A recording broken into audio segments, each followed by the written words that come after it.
titulaire d'un diplôme d'ingénieur des travaux statistiques du Centre d'excellence qu'est l'École nationale supérieure de statistique et d'économie appliquée d'Abidjan, connue sous le nom NCA d'Abidjan. Et j'ai également un master en politique publique et développement de la Paris School of Economics.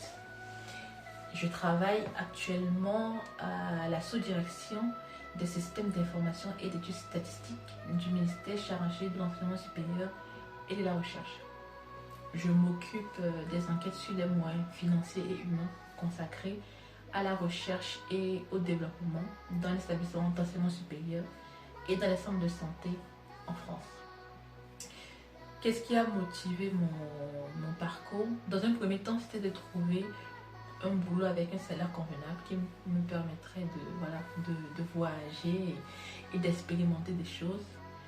Et après mon passage à l'NCA d'Abidjan et après avoir côtoyé énormément de brillants jeunes africains également venus étudier les statistiques, je me suis rendu compte qu'il était tout aussi important de faire un boulot qui soit utile à la société. J'ai donc décidé de me tourner vers une évaluation de politique publique et c'est ce qui m'a conduit en France.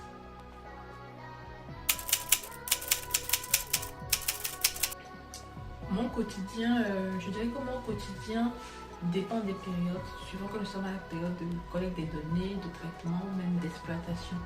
Donc de manière générale, je dirais que mon quotidien consiste à collecter les données des établissements, à les traiter, c'est-à-dire vérifier qu'il n'y a pas d'incohérence dans les réponses que nous avons reçues des établissements.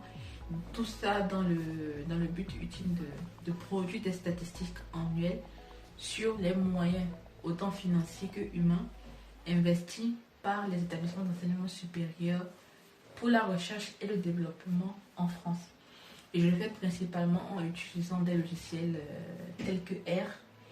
Et il m'arrive également de répondre de manière ponctuelle à des demandes internes ou externes en ce qui concerne mon secteur.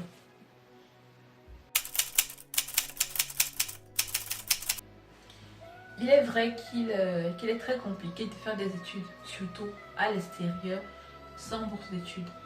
Sur ce point-là, je ne pense pas être la mieux placée pour donner des conseils parce que j'ai eu la chance d'avoir la totalité de mon parcours scolaire à l'extérieur financé par des bourses d'études. Donc mon conseil se basera uniquement sur des camarades et des amis que j'ai côtoyés qui, eux, ont dû financer leurs études par leurs propres moyens. Donc il s'agirait de trouver des boulots étudiants, surtout dans des pays comme la France, il est tout à fait possible de faire ses études et d'avoir des boulots étudiants qui permettraient de financer les dites études. Donc, c'est le conseil que je donnerai à ces jeunes femmes, c'est soit de trouver une bourse, ne serait-ce qu'une bourse partielle, ou de faire des jobs étudiants. À une jeune femme qui voudrait tout abandonner pour aller s'installer à l'étranger, déjà je suppose que l'étranger ce n'est pas que l'Occident, cela peut être un autre pays d'Afrique. Dans tous les cas, je lui dirais que l'herbe n'est pas toujours plus verte ailleurs. Donc si tu as une vie plutôt convenable, sans problème, il n'y a pas vraiment d'intérêt d'aller se jeter dans l'inconnu à la recherche d'un Eldorado qui parfois est juste fictif. Mais si par contre ta décision est une décision bien réfléchie, c'est-à-dire que tu as fait tes recherches, tu fais tes analyses et que tu te rends compte qu'effectivement tu auras une meilleure vie à l'étranger, et si bien évidemment c'est pas la voie légale, alors je te dirais ok, tu peux te lancer parce que comme me l'a dit mon père, on est chez soi là où on se sent bien. Mais dans tous les cas, il faudrait avoir un plan B qui te permettrait peut-être de revenir dans ton pays d'origine si jamais les choses ne se passent pas comme tu l'avais prévu. Mais oui, je ne dirais pas que tout abandonner pour aller se jeter dans l'inconnu est une bonne chose, bien au contraire.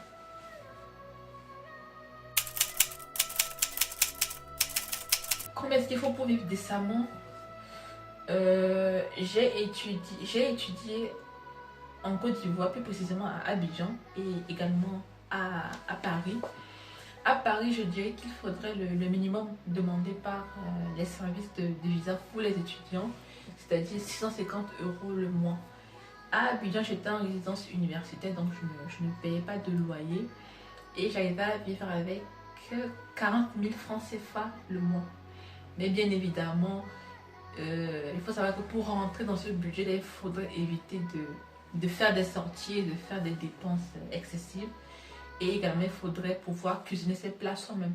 Voilà, cela permet de faire pas mal d'économies. Mais c'est ce que je dirais. Maintenant, est-ce qu'il est assez facile de les avoir pour un étudiant? Je pense que oui. Mais là encore, comme j'ai dit, je ne suis pas la mieux placée parce que moi, j'ai plutôt eu des bourses d'études. Mais en tant qu'étudiant, si je me réfère à ce que je touchais avec mes jobs d'étudiant, je dirais oui qu'il est tout à fait possible de l'avoir, mais voilà, il faudra quand même bosser dur.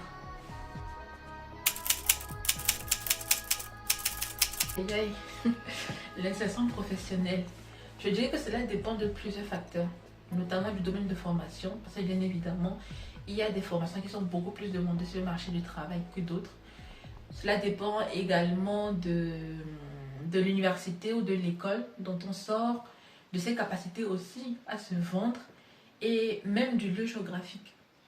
Donc je conseillerais aux personnes surtout qui vont se lancer dans des études supérieures de viser de très bonnes formations, celles qui sont le plus demandées, les bonnes écoles également, ou d'être disposé à travailler dans une ville différente de celle dans laquelle on a l'habitude de vivre. Donc voilà. Mais en ce qui me concerne, en ce qui concerne mon entourage proche, je dirais que non, il n'est pas compliqué de trouver du boulot après cette étude, du moins en France. Mais là encore, il faudrait placer cela dans le contexte de la formation. Parce que je suis beaucoup plus entourée par des personnes qui sont dans la science des données. Déjà, je leur dirais très bon choix. Très bon choix parce que la science des données est un domaine très prometteur. Pourquoi? Parce que la science des données permet d'avoir l'information. Et l'information est très cruciale pour faire des choix avisés. Que ce soit dans quoi investir, dans quel pays investir. Est-ce que les projets ou les politiques qui ont été mis en place portent leurs fruits. Donc, je leur dirais de se lancer et de ne surtout pas se mettre des barrières. Viser les bonnes écoles, viser les bonnes formations, que ce soit dans votre pays ou que ce soit à l'étranger. Ne vous mettez vraiment pas de barrières et puis foncez. Très bon choix.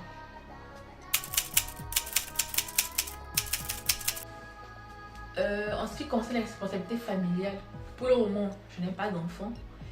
Donc, ce ne sont pas des responsabilités pour moi très pesantes.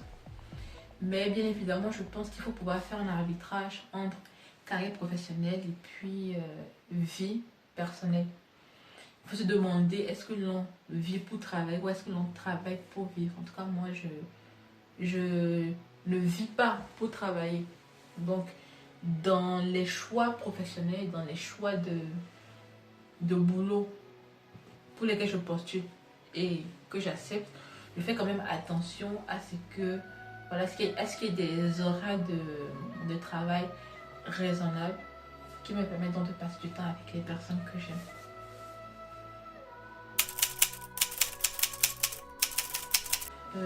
Quelle initiative ou quelle politique?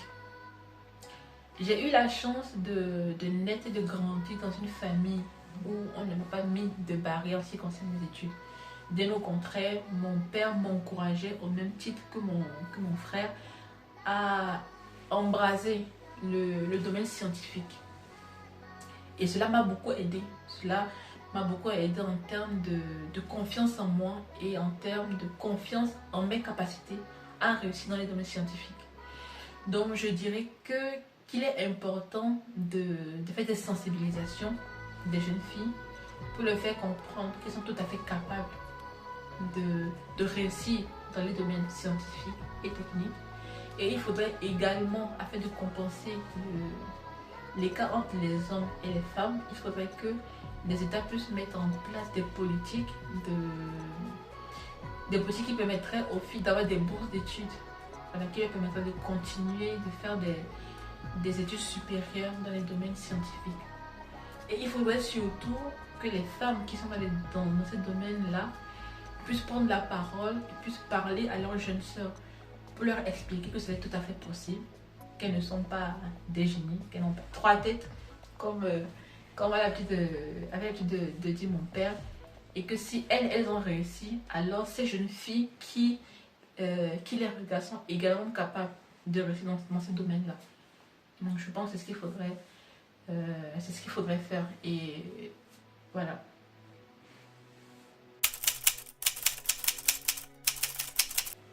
Mon parcours scolaire et mon parcours professionnel ont été très influencés par ce que mon père m'a appris. Mon père m'a appris qu'être une femme n'est pas un handicap. Il m'a appris que l'on soit un homme ou une femme. Lorsque l'on veut obtenir quelque chose, il faut travailler pour. Cela m'a aidé à ne pas me mettre de barrières. Alors, à ces jeunes filles, à ces jeunes femmes, à mes soeurs qui m'écoutent, je vais leur dire, ne vous mettez pas de barrières. Nous avons tellement, mais tellement de modèles de femmes brillantes qui ont réussi et qui réussissent dans leur domaine respectif. Et c'est bien la preuve que être une femme n'est pas un handicap. C'est bien la preuve que nous pouvons devenir ce que nous avons envie de devenir. Énormément de femmes, pendant des dizaines d'années, se sont battues afin que nous, aujourd'hui, puissions avoir le choix. Alors choisissons. Choisissons ce que nous voulons devenir et travaillons pour le devenir, afin d'être les modèles de demain pour nos filles et pour nos jeunes sœurs qui viendront après nous. Alors une fois de plus, ne vous mettez pas des barrières et travaillez. Travaillez dur pour ce que vous voulez devenir.